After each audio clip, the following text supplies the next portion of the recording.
Hello everybody. कल हम लोग एम्फेटिक प्रोनाउन शुरू करने वाले थे, तो शुरू करते हैं। एम्फेटिक प्रोनाउन वह होता है जिस प्रोनाउन से जो सब्जेक्ट होता है वह जोर डालता है, एम्फेसाइज करता है कि कोई भी एक्शन जो उसके द्वारा हुआ तो उसी के द्वारा हुआ, इसी बात पर जोर डालता है। जैसे इसमें आता क्या है, my self, your self, your selves, them selves, him self, it self, ऐसा। The emphatic pronouns such as myself, yourself, herself, ourselves, themselves consist of a personal pronoun plus self or selves. The emphatic pronoun is used to emphasize the subject. ये क्या करता है, subject को emphasize करता है। Example देखिए, I myself solve this question। यहाँ पर ऐसे भी बोल सकते थे कि I solve this question, उसका मतलब वही होता, लेकिन फिर भी बोल रहे हैं I myself solve this question। कहने का मतलब है कि यहाँ पर बता रहे हैं कि मैंने खुद क्वेश्चन को सॉल्व किया, तो यहाँ पर क्या कर रहे हैं, एम्फेसाइज कर रहे हैं। दूसरा example, she herself found the equation, उसने खुद इक्वेशन फाइंड किया। अब दूसरा आता है रेसिप्रोकल प्रोनाउन। रेसिप्रोकल प्रोनाउन क्या होता है? Reciprocal pronouns refer to persons और things which are acting on each other. ऐसा प्रोनाउन जिससे पता चले कि वो एक दूसरे पर एक्टिंग कर रहा है, जैसे each other and another are the only two reciprocal.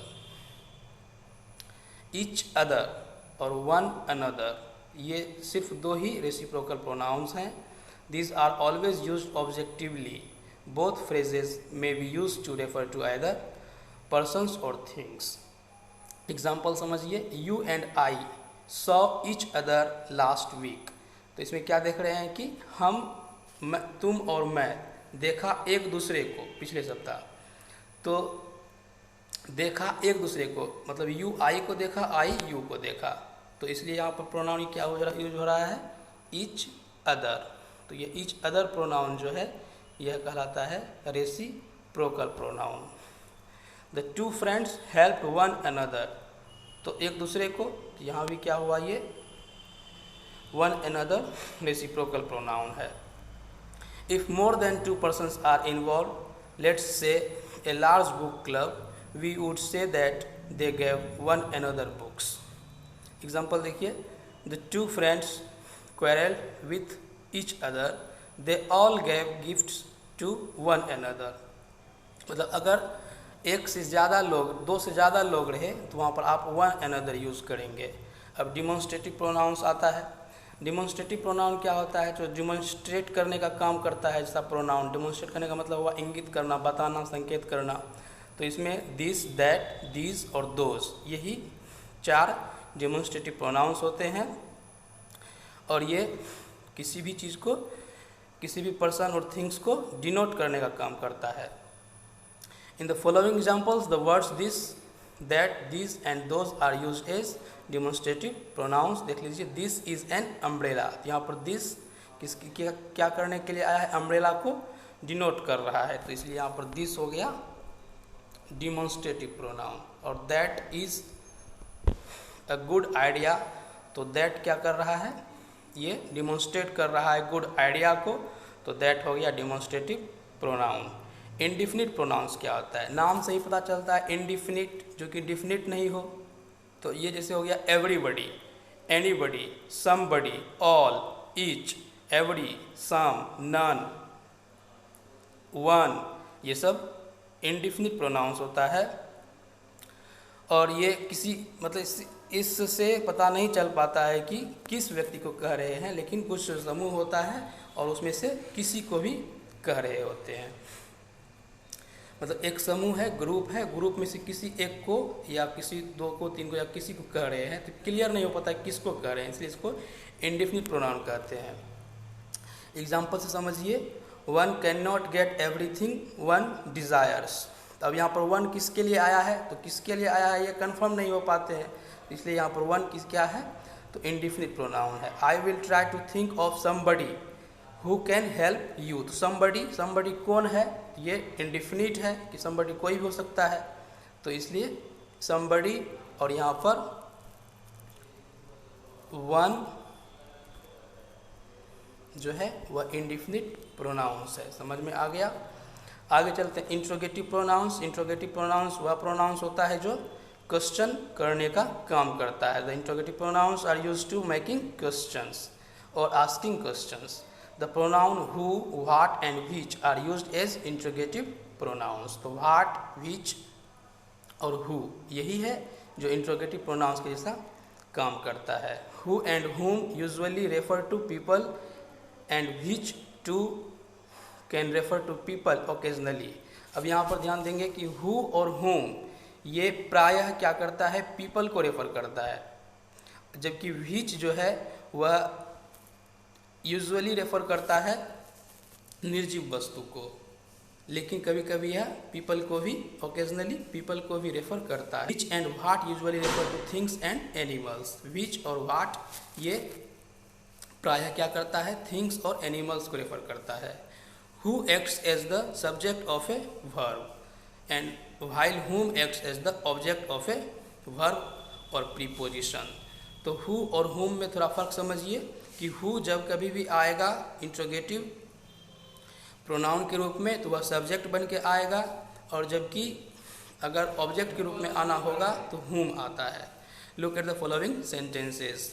The highlighted word in each of the following sentences is an interrogative pronouns. यहाँ पर जैसे देखिए, who wants to see the dentist first, यहाँ पर हु सब्जेक्ट के रूप में आ रहा है, सो देख रहे हैं, तो ये एक इंट्रोगेटिव प्रोनाउन है जो सब्जेक्ट के रूप में आ रहा है। हु रोट द महाभारत, यहाँ भी हु क्या आ रहा है, सब्जेक्ट के रूप में आ रहा है। हुम do you think I should send their, तो यहाँ पर हुम ऑब्जेक्ट के रूप में यूज हो रहा है, जैसा कि हम बताए थे। हुम यूज जब होता है तो वह ऑब्जेक्ट के रूप में आता है और हु सब्जेक्ट के रूप में आता है। Clear. To whom do you wish to speak, whom is the object of the preposition to. तो यहाँ पर देख रहे हैं कि हुम ऑब्जेक्ट के रूप में आ रहा है किसका, तो टू का। टू एक प्रीपोजिशन है। Who will meet the students at the college ground, तो यहाँ पर हु सब्जेक्ट के रूप में आ रहा है, जो कि कंपाउंड वर्ब विल मीट का सब्जेक्ट है। To whom did you give the purse, यहाँ पर देख रहे हैं कि हुम क्या है, तो प्रीपोजिशन टू का ऑब्जेक्ट है। व्हाट डिड ही से, तो what is the direct object of the verb से, तो ये से का ऑब्जेक्ट है। समझ में आ गया होगा। चलते आगे रिलेटिव प्रोनाउंस। रिलेटिव मतलब जो रिलेशन बताने का काम करता हो, और ये होता क्या है, ये भी हु होता है, हुम होता है, दैट होता है, विच होता है, ये सब रिलेटिव प्रोनाउंस होता है। लेकिन इसका यूज सेंटेंस में जब रिलेटिव प्रोनाउंस के जैसा होगा तब वो रिलेटिव प्रोनाउन कहलाएगा, इंट्रोगेटिव प्रोनाउन के जैसा होगा तो इंट्रोगेटिव प्रोनाउन कहलाएगा। और ये क्या करता है, तो इंट्रोड्यूस करता है रिलेटिव क्लाउज को। ऐसा आप क्वेश्चन बहुत सारा सेंटेंस देखे होंगे, जब दो क्लाउज साथ में होता है, कोई कंपाउंड या कॉम्प्लेक्स सेंटेंस होता है, तो उसमें ये कॉम्प्लेक्स सेंटेंस में ऐसा होता है कि ये रिलेटिव प्रोनाउन क्या करता है, रिलेटिव क्लाउज को बताता है। This words are called relative pronouns. The compounds whoever, whomever and whichever are also relative pronouns in other words. A pronoun which used to begin a subordinate clause can be referred to as a relative pronoun. मतलब subordinate clause तो आप लोग पढ़े ही होंगे, सब complex sentence में आता है ये। सबऑर्डिनेट क्लाउज जिस प्रोनाउन से शुरू होता है वही प्रोनाउन कहलाता है relative pronoun, since it indicates the relationship of the subordinate clause to the rest of the sentence. कारण क्या होता है कि ये subordinate clause का रिलेशन बताता है किसके साथ, बाकी सेंटेंस के साथ। A subordinate clause which is introduced by a relative pronoun is often referred to as a relative clause. Relative clause आप क्लाउज पढ़े होंगे या नहीं पढ़े होंगे, तो उस पर जब बात होगी तो आप अच्छा से क्लाउज समझ जाएंगे। तो रिलेटिव क्लाउज को ये इंट्रोड्यूस करता है। एग्जाम्पल देखिए, the women who is wearing blue sari is a door. यहाँ देखिए who is wearing blue sari, यही एक रिलेटिव क्लाउज है। तो ये शुरू हो रहा है किससे? हु से, और इसलिए यहाँ पर हु क्या है? ये एक रिलेटिव प्रोनाउन है। उसी तरह से the door which is dark blue is very expensive. तो यहाँ देखिए विच इज़ डार्क ब्लू, ये एक रिलेटिव क्लॉज है और ये शुरू हो रहा है विच से, इसलिए विच एक रिलेटिव प्रोनाउन है। In above sentences the words in bold type are relative pronoun. समझ में आ गया? अब है relative pronoun that can be used for living and non living nouns. That का प्रयोग लिविंग नाउन्स के लिए और नॉन लिविंग नाउन्स के लिए, दोनों के लिए यूज हो सकता है। For singular and as well as plural, singular के लिए भी और प्लूरल के लिए भी। एग्जाम्पल देखिए, I have lost the book that you gave me. यहाँ पर दैट किसके लिए आ रहा है? बुक के लिए आ रहा है। कहने का मतलब नॉन लिविंग थिंग्स के लिए आ रहा है। He that is content is happy, यहाँ पर दैट किसके लिए आ रहा है? ही के लिए आ रहा है। तो यहाँ पर देख लिए पीपल के लिए आ रहा है और वहाँ पर थिंग्स के लिए आ रहा है। No preposition is used before that. If any preposition is required to be used, it is used in ending position. ये पॉइंट समझने वाले, ये इम्पोर्टेंट पॉइंट है, इसको समझिए कि प्रीपोजिशन कभी भी दैट के पहले यूज नहीं होता है। We know the hotel that she live in, यहाँ पर देखिए इन दैट सी लिव इन नहीं बोल सकते हैं। इन को प्रीपोजिशन को आप क्या करेंगे?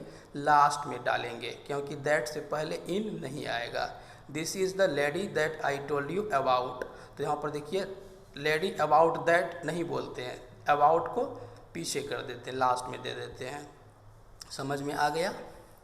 In a sentence after the following words that is generally used all, any, anybody, anything, much, nothing, little, somebody, none, no one, इन सब के साथ में क्या होता है? that का प्रयोग होता है। जैसे देखिए all that glitters is not gold, तो यहाँ पर देखिए all के बाद that का प्रयोग किया गया। तो इस चीज़ को याद रखना है कि ये जो कुछ वर्ड्स दिए गए हैं इसके बाद दैट का प्रयोग किया जाता है। There was none that, none देखिए नन आया तो उसके बाद दैट आया। After interrogative pronoun who and what that is used, interrogative pronoun who और व्हाट के बाद भी दैट का प्रयोग होता है। जैसे what is it that you can't solve, तो यहाँ पर देखिए व्हाट के बाद दैट का प्रयोग हुआ है। Who is there that I can't see, यहाँ पर हु के बाद देखिए दैट का प्रयोग हुआ है। When whom or which is the object of a preposition, the preposition should immediately precede the relative pronoun. जैसे एग्जाम्पल देखिए, the girl to whom we sent the parcel was very glad. The girl to whom we sent the parcel was very glad. The house to which you will be taken has large rooms. यहाँ पर देखिए which use हो रहा है।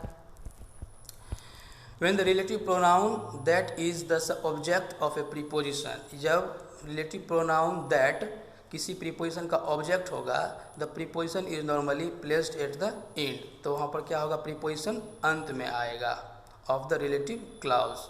For instance, if that is used, the second example must be written as follow: the house that you will be taken to has large rooms. The antecedent of a relative pronoun should not be in possessive case. Relative pronoun का antecedent कभी भी passive voice positive case में नहीं होता है। जैसे देखिए there are presidents instructions that must be followed, यहाँ पर देखिए चूँकि क्या था, ये पॉजिटिव केस था, तो इसके साथ दैट का प्रयोग करना ये गलत है। सही क्या होगा? I went to Birla's house, यहाँ देखिए बिरलाज हाउस जो है, क्योंकि ये पॉजिटिव प्रोनाउन हो गया, इसके साथ दैट का प्रयोग, हु का प्रयोग करना मतलब रिलेटिव प्रोनाउन का प्रयोग करना गलत है, इसलिए ये भी सेंटेंस इनकरेक्ट है। तो इसको सही से कैसे करेंगे, तो इसको बनाना पड़ेगा, these are the instructions of the president that must be followed. तो यहाँ पर दैट जो है वो करेक्ट है, क्योंकि यहाँ पर अब पॉजिटिव केस नहीं आ रहा है। I went to the house of Birla who is my class fellow, यहाँ पर भी देख रहे हैं कि पॉजिटिव प्रोनाउन का यूज नहीं हुआ, तो हु का प्रयोग करना सही है।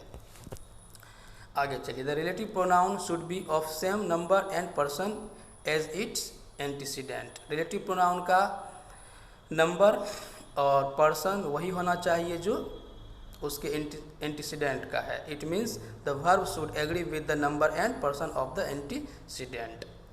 एंटीसीडेंट के साथ एग्री करना चाहिए वर्ब का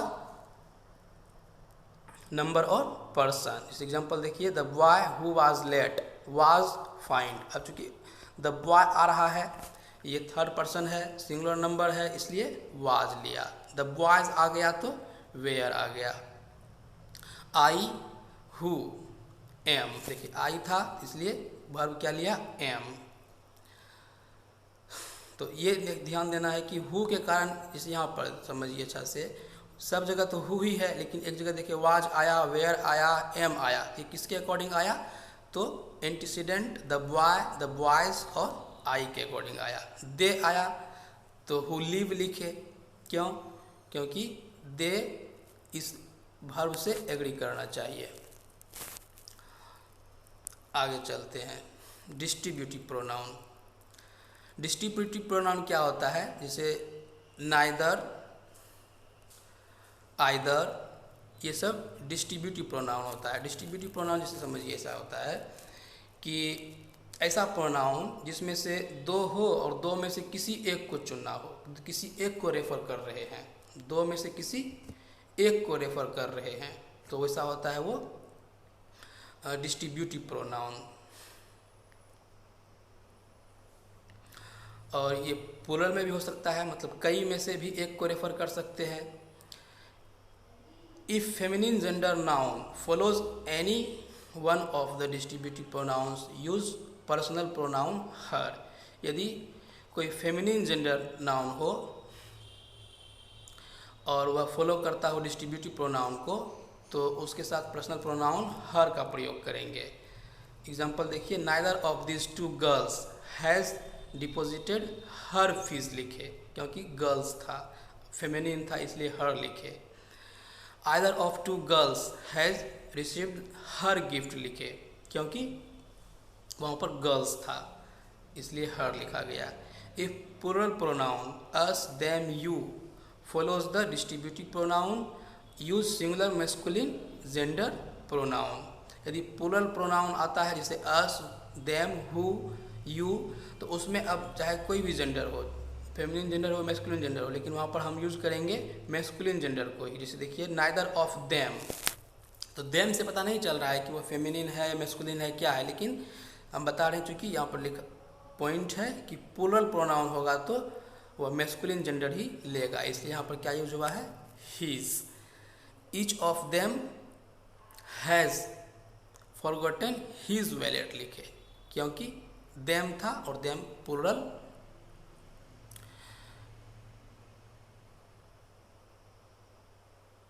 प्रोनाउन है। तो इस इतना बात समझ में आ गया होगा। अब आगे है एक्सक्लेमेटरी प्रोनाउंस, इस पर बाद में चर्चा करते हैं।